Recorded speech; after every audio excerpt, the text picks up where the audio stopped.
Assalamualaikum warahmatullahi wabarakatuh.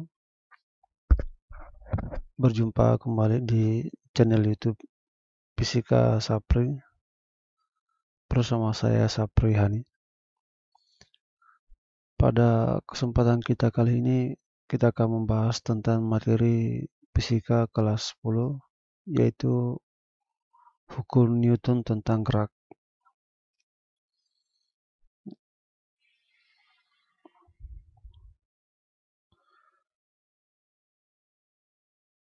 Oke, baik. Pada pertemuan kita kali ini adalah merupakan bagian yang pertama.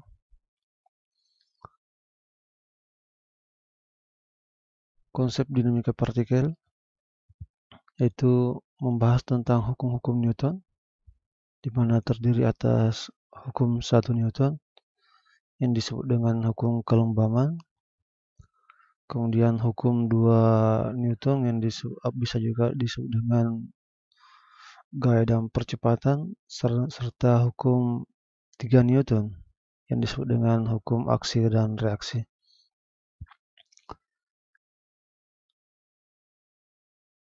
Kita masuk ke hukum 1 Newton. Jadi sebelum lahirnya hukum Newton, pada zaman dahulu orang telah mempelajari tentang gerak. Misalnya Aristoteles yang mengatakan bahwa gerak terbagi atas dua, yaitu gerak alamiah dan gerak paksa, di mana gerak alamiah adalah gerak benda di alam ke tempat alamiahnya. Sebagai contoh gerak jatuh bebas, di mana benda merupakan gerak alamiah benda karena memiliki tempat yang alami di bumi. Sehingga benda yang jatuh pasti akan jatuh ke bumi. Itu yang dimaksud dengan gerak alami. Sedangkan gerak paksa, adapun gerak paksa suatu benda diakibatkan oleh adanya gaya luar yang dikerjakan pada benda tersebut. Di mana menurut Aristoteles bahwa gerak benda akan berhenti setelah gaya tersebut dihilangkan. Jadi menurutnya tidak mungkin kita dapat mempertahankan geraknya tanpa adanya gaya. Selanjutnya, menurut pendapat dari Galileo yang membuktikan pernyataan daripada Aristoteles bahwa gaya harus terus diberikan agar benda tetap dapat bergerak. Oke, benda akan diperlambat kelajuannya hingga berhenti oleh suatu gaya yang disebut dengan gaya hambat, misalnya gaya gesekan udara dan lain-lain. Itu menurut pendapat Galileo. Nah, pernyataan Galileo inilah kemudian dipelajari kembali oleh Isaac Newton sehingga kita menemukan adanya hukum tentang gaya dan gerak yang kita kenal dengan hukum 1 Newton. Nah, apa itu hukum 1 Newton? Perhatikan dengan saksama daripada video animasi berikut adalah ini. Simulasi pada hukum Newton 1. Terdapat sebuah gelas dan selembar kertas. Ketika kertas ditarik secara pelan-pelan, maka gelas akan ikut bergerak. Sebaliknya, jika kertas ditarik secara tiba-tiba, gelas tetap berada di tempatnya, tidak ikut bergerak. Kita perhatikan kembali.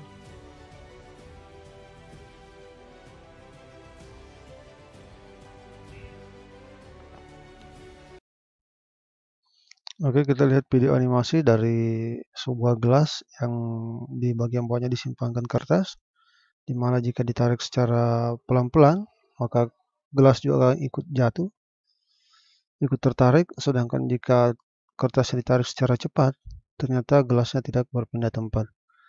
Ini merupakan aplikasi atau penerapan daripada hukum 1 Newton. Ketika kita menarik kertas secara perlahan, maka gelas akan ikut bergerak bersama dengan kertas, di mana gelas ini tidak akan dapat mempertahankan keadaan diamnya karena gaya yang kita berikan itu berlangsung lama. Nah, tetapi ketika kita tarik kertas dengan cepat, gelas akan tetap diam di tempat semulanya. Ada kecenderungan untuk mempertahankan keadaan diamnya. Inilah yang dimaksud dengan konsep dari hukum 1 Newton. Ini juga adalah video berikut. Pada Perhatikan. uji tabrakan menunjukkan bahwa apabila mobil berhenti secara mendadak, maka orang yang duduk di mobil akan terdorong ke depan. Mengapa demikian? Hal tersebut merupakan contoh aplikasi dari hukum Newton 1. Hukum Newton 1 menyatakan apabila dari video kelihatan bahwa pengendara mobil yang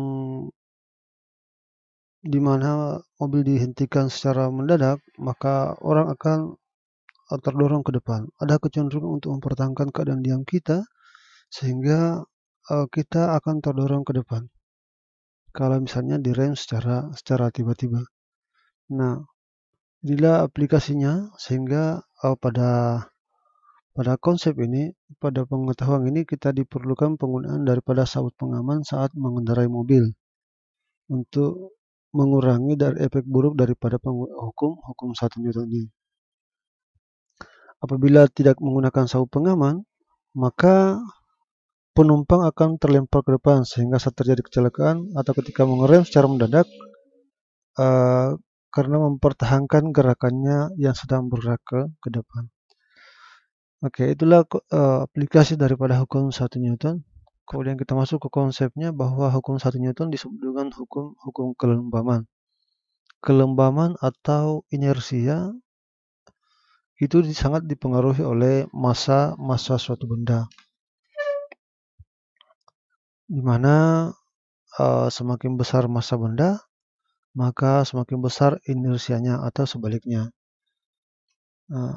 Di mana massa itu adalah merupakan sifat suatu benda yang menjelaskan kuatnya daya tahan benda tersebut untuk menolak terjadinya perubahan dalam kecepatannya.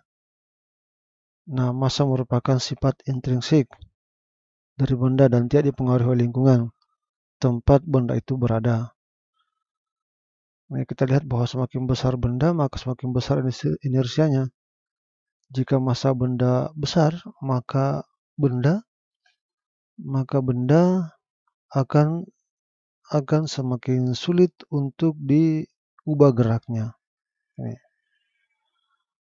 Sebaliknya, jika massa benda kecil, maka benda akan mudah dipercepat atau akan semakin mudah untuk diubah geraknya. Jadi itulah hukum kelembaman. Nah, pernyataan ini kita tuliskan dalam suatu pernyataan. Hukum Newton 1 ini dituliskan dalam suatu pernyataan, yaitu apabila resultan gaya yang bekerja pada suatu benda sama dengan 0 atau tidak ada gaya yang bekerja pada benda tersebut, maka benda tersebut akan bergerak terus dengan kelojohan tetap pada lintasan lurus atau bisa juga dalam keadaan diam, di mana secara matematis dituliskan yaitu sigma F sama dengan 0. Ini merupakan bunyi pernyataan daripada hukum 1 Newton.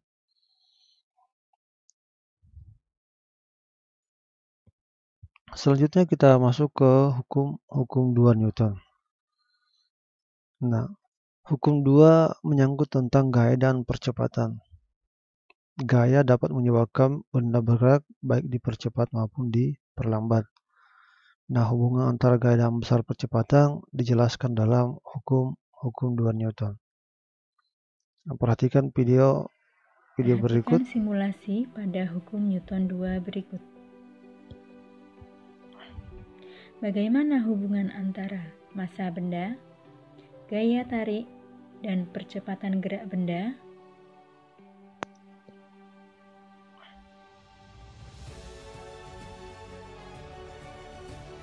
Semakin besar massa benda, maka semakin besar pula gaya tarik yang diperlukan. dan semakin lambat atau semakin kecil percepatan gerak benda.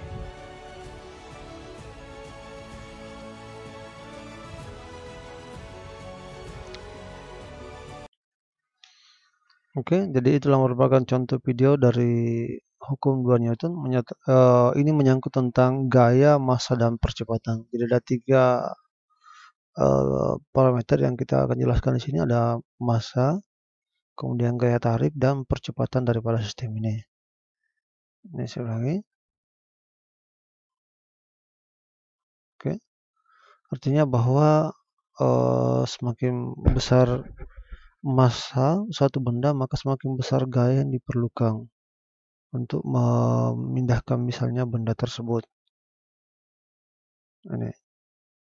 Jadi kita lihat bahwa trolinya tadi ini trolinya diisi satu beban dengan ditarik Perhatikan simulasi pada hukum oleh satu Newton orang, berikut. maka trolinya bergerak lambat.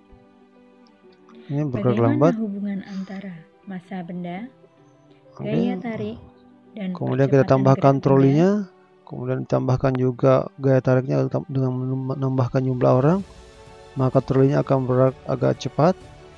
Semakin besar massa benda, maka semakin besar pula. Kita tambahkan terakhir adalah troli terakhir. Apa beban terakhir ke dalam troli agak lambat kita ini karena beban yang sangat berat, beban yang sangat besar ini dengan gaya yang sedikit. Selanjutnya kita tarik dengan gaya yang lebih besar lagi, maka trolinya bergerak sangat cepat. Jadi ada hubungan antara massa, gaya, dan percepatan pada konsep hukum 2 Newton.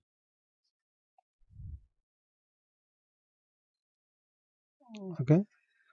Di mana bunyi hukum 2 Newton menyatakan bahwa percepatan yang dihasilkan oleh resultan gaya yang bekerja pada satu benda sebanding dengan resultan gayanya dan berbanding terbalik dengan massa benda.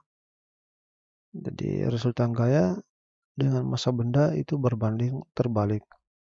Sigma F sama dengan, ini persaingannya dituliskan adalah sigma F sama dengan M kali A, di mana M-nya adalah massa benda, A-nya adalah percepatan, dan sigma F-nya adalah resultan gaya. Jika misalnya banyak gaya yang bekerja, makanya dikatakan resultan gaya.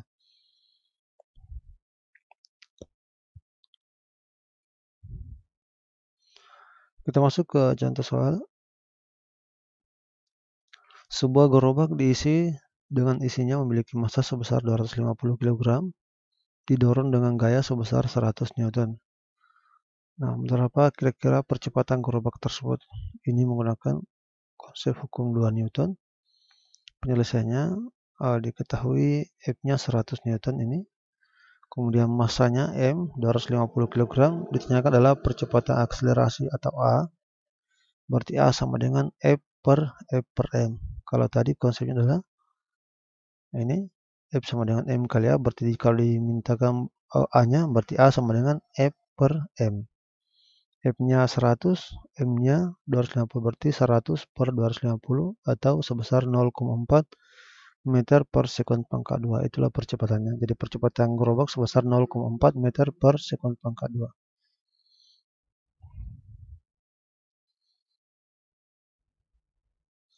Selanjutnya adalah hukum 3 Newton. Nah, hukum 3 Newton mengatakan bahwa jika benda pertama mengerjakan gaya pada benda kedua, maka benda kedua juga akan mengerjakan gaya pada benda pertama dengan nilai yang sama besar, tetapi arahnya berlawanan, yang dikenal dengan hukum aksi dan reaksi. Jadi gaya yang diberikan disebut dengan gaya aksi, dan gaya yang ditimbulkan disebut dengan gaya reaksi.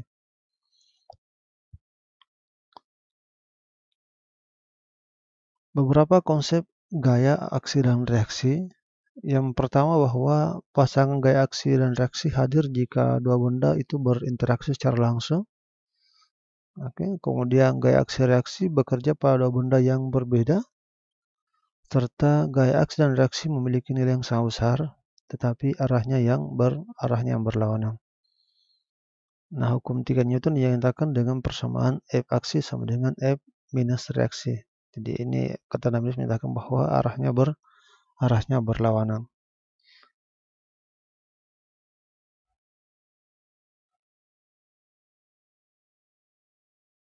Nah, beberapa contoh daripada hukum 3 Newton. Oke, ini jika seorang anak mendorong tembok dengan gaya sebesar F, maka tembok yang diberi indeks B ini memberikan gaya yang sama besar kepada anak tersebut dengan gaya sebesar minus F.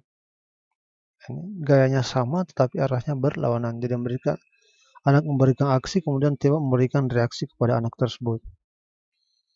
Ini lagi. Jadi perenang ini memberikan aksi kepada air, tangannya mengayuh, mengarah ke belakang, tangannya mengarah ke depan, ke belakang, tetapi reaksinya adalah air memberikan reaksi kepada perenang tersebut sehingga dia badannya terdorong ke depan. Nah, ini lagi adalah pejalan kaki yang menginjak lantai. Orang ini memberikan aksi kepada lantai yang arahnya ini ke depan ini, kemudian lantai memberikan reaksi sehingga dia akan bisa berjalan ke depan. Jadi banyak contoh dari hukum 3 Newton ini. Misalnya lagi burung, ini bisa burung terbang ke atas, kemudian orang yang mendayung serta terbangnya roket di udara. Ini merupakan beberapa contoh daripada penerapan hukum 3 Newton. Jadi pada saat roket memberikan gaya menuju bumi berupa semburan gas, maka roket itu akan meluncur ke atas. Ini roket menyemburkan gas panas ke bawah disebut dengan gaya aksi. Selanjutnya gas panas inilah yang mendorong roket sehingga terdorong ke depan disebut dengan gaya reaksi. Ini beberapa daripada hukum 3 Newton. Oke, saya kira itulah yang dapat saya sampaikan pada hari ini. Sekian dan terima kasih. Mudah-mudahan video ini bermanfaat. Silakan like, komen, dan subscribe. Saya akhiri dengan ucapan billahi taufiq wal hidayah. Assalamualaikum warahmatullahi wabarakatuh.